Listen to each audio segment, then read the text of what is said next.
मैं एक हिंदू हूँ, इसीलिए यहाँ आया हूँ। मुसलमान होता तो सिर्फ फ़ोटो में आता। कलेक्टिवली सबसे बोलता हूँ कि हम शर्मिंदा हैं कि इस मुल्क को इस मकाम पे लेके आ गए हैं कि जहाँ पे डॉक्टर्स, पीएचडी स्कॉलर्स जेल में बंद हैं और कोर्ट उनकी बात ही नहीं सुन रहा। जो 1984 में कांग्रेस ने किया, अगर उसमें इंसाफ मिला होता तो गुजरात में 2002 नहीं होता।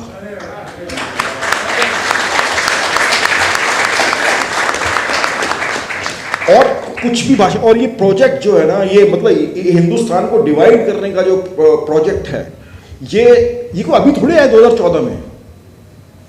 2014 में तो वो बंदा आया जो बायोलॉजिकल ही नहीं है। वो बायोलॉजिकल नहीं है लेकिन वो डायबोलिकल जरूर है। Sorry, national media, thank you. नहीं, मुझे करेक्ट कीजिए अगर मैं कुछ बोल रहा हूँ। मैंने सबके नाम नहीं पढ़े, पर हाँ, दिख तो नहीं रहे। सबसे जहरीले वाले तो शायद नहीं आया आज। आई थिंक वो सब बैठे हैं अभी लश्कर नोएडा में, नोएडा फिल्म सिटी को। आई थिंक वही बुलाना सही होगा। इस मुल्क में हालत ये हो गई है दोस्तों, और ये हम सबको सोचने की बात है कि हम सब के सब उतने हिंदुस्तानी हैं जितने ये आरएसएस वाले हैं। हम शायद उससे ज्यादा है। वो तो है ही नहीं यार, उन्होंने तो अपने तिरंगा नहीं लहराया यार। और हम सबको हमने यहां पे हालत ये कर दी है कि आज की तारीख में औरतें सेफ नहीं है और रेपिस्ट को तिरंगा पहनाते हैं और उसको पार्टी में शामिल कर लेते हैं। शर्म नहीं आनी चाहिए हमें एज ए सोसाइटी। जो खुले में कोई बोल रहे हैं देश की गद्दारों को गोली मारो, सालों को, अबे गद्दार तो तुम हो। इनको शर्म नहीं आती और फिर उसके बाद डिनाई करता मैंने ऐसा बोला ही नहीं है। एक वो कपिल मिश्रा, उसकी बयान हुई, उसको सुन के जो है मतलब इतना जहर कहां से आता है। ये एक बीजेपी जो है ना, एक साइकोलॉजिकल डिसऑर्डर है। जो बीजेपी भक्त है, जो इसका जो डायबोलिकल इसका भक्त है, उनको सबको साइकोलॉजिकल डिसऑर्डर है, और वो डिसऑर्डर है नफरत का, बिना किसी रीजन के। और अगर हम जितने लोग यहां पे बैठे हैं, अगर इस मुल्क से प्यार करते हैं, अगर इसको एक मॉडर्न कंट्री बनाना चाहते हैं, तो और जो बच्चे आ रहे हैं यहां पे इस कंट्री में पैदा होंगे, उनके लिए हमें क्या मुल्क छोड़ के जाना है, हमें ये बात सोचनी है। और हम नहीं चाहते कि आइंदा कोई भी किसी भी बच्चे की तस्वीर जो पढ़ लिखे यहां लगे। ये तस्वीरों को आप जरा गौर से देखें। ये एक्चुअली इस मुल्क के इंटेलेक्चुअल्स हैं,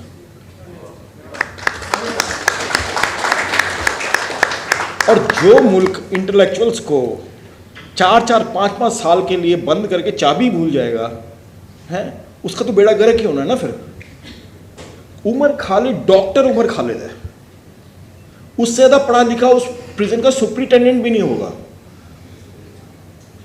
हमने अपने यहाँ ये माहौल बना दिया, और इतने सारे लोग बैठे। सबसे पहली बात तो जो लोग अंदर हैं उनकी फैमिली यहाँ पे बैठी हुई है। मैं कलेक्टिवली सबसे बोलता हूँ कि हम शर्मिंदा हैं कि इस मुल्क को इस मकाम पे लेके आ गए हैं कि जहाँ पे डॉक्टर्स, पीएचडी स्कॉलर्स जेल में बंद हैं और कोर्ट उनकी बात ही नहीं सुन रहा।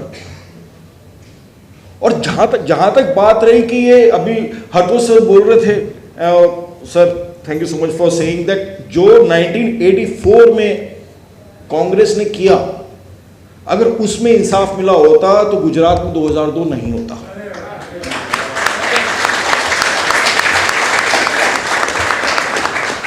और कुछ भी भाषा, और ये प्रोजेक्ट जो है ना, ये मतलब हिंदुस्तान को डिवाइड करने का जो प्रोजेक्ट है, ये को अभी थोड़ी आया 2014 में। 2014 में तो वो बंदा आया जो बायोलॉजिकल ही नहीं है। वो बायोलॉजिकल नहीं है लेकिन वो डायबोलिकल जरूर है। और वो बंदा, सर ने बिल्कुल सही बोला, और दिग्विजय सर ने भी ये बात करी कि this guy is a reflection of who we actually are, right. और इन दैट सेंस मैं पर्सनली सोचता हूं कि ये जो गवर्नमेंट इनकी चल रही है, 2014 में जब ये आए, this was perhaps the truly representative government of this country, because ये सांप हमारे घरों में बैठे हुए हैं। आप अपने घरों में, और ज्यादातर ये ऐप मर्दों के ही होते हैं, ठीक है, बिगेटरी का जो ऐप है मर्दों का ही होता है। अब उन्होंने अब आपके घरों में आपके चाचे ताए या मामे शामे, वो आपको शुरू से ही जो बकवास होता है, कुणाल भी बोल रहा था कि 10 साल की उम्र में उसको वो फिल्म दिखाने को मिली, देखने को मिली, वो गोडसे के ऊपर।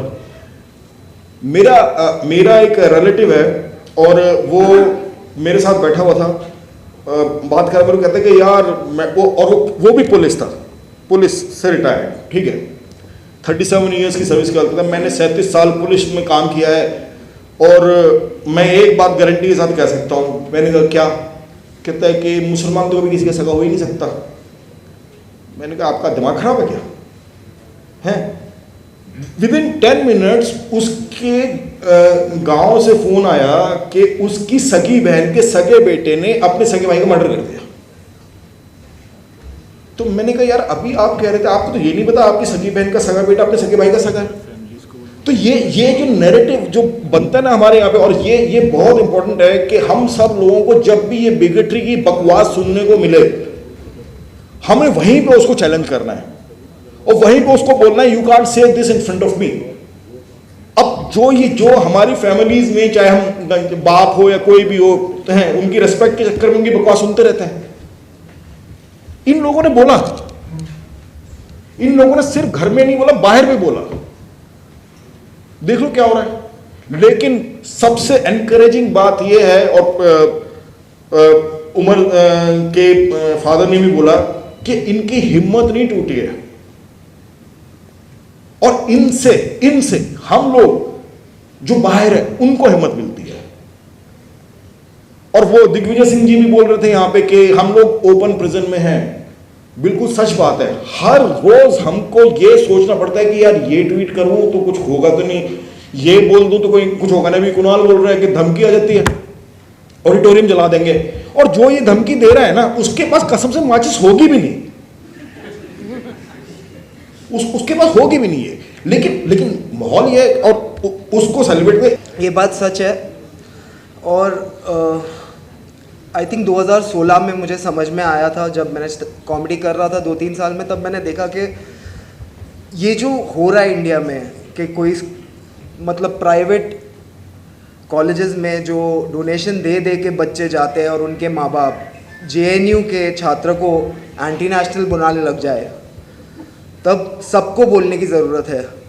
और तब मेरा था एक जोक था उमर और जो उसके साथी थे जेएनयू कांड में, जैसे अनिर्बान हो गया, कन्हैया हो गया, कि इनका कैंटीन में उधारी है, ये तुम्हारा क्या ले लेंगे।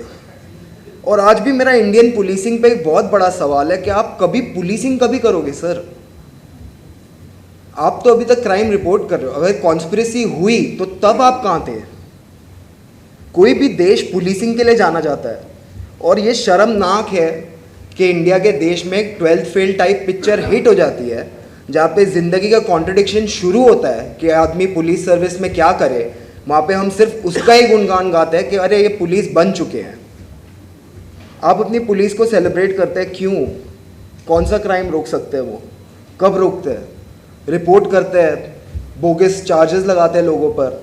देख लीजिए, आपको मैं अपने लाइफ से जो एग्जांपल्स दूंगा सिस्टम के, वही मेरी ज़िंदगी के एग्जांपल है। यहाँ पे आप जाइए कहाँ पे इंडिया में शो करने, गुजरात जाइए, एक बंदा लिख देगा फेसबुक पे ऑडिटोरियम जला दूंगा अगर तुम आए।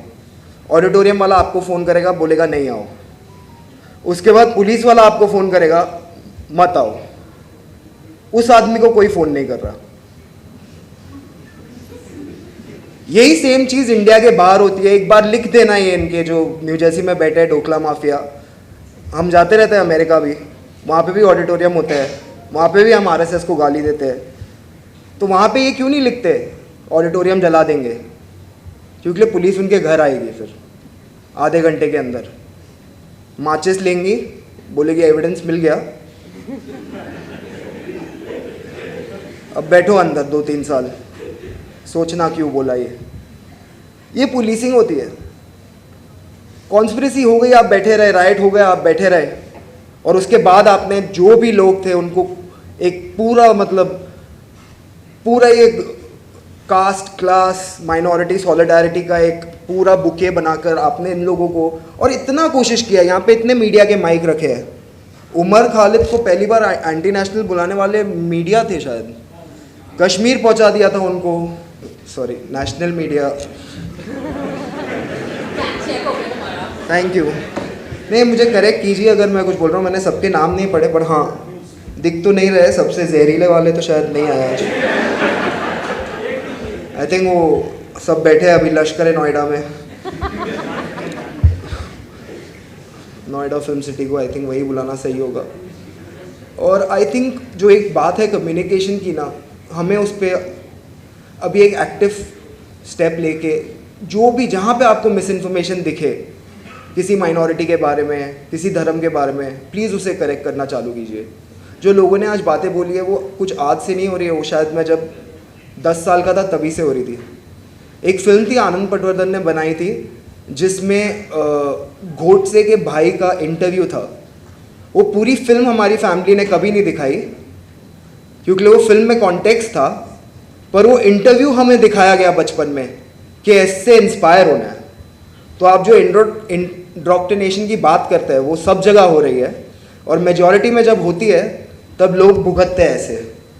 तो एज एन एक्टिव सिटीज़न हमारा भी काम है कि जहाँ हम बोल सके, जहाँ हम लोगों को करेक्ट कर सके, वहाँ पे एक्टिवली हम करेक्ट करें, and in solidarity with all these personal.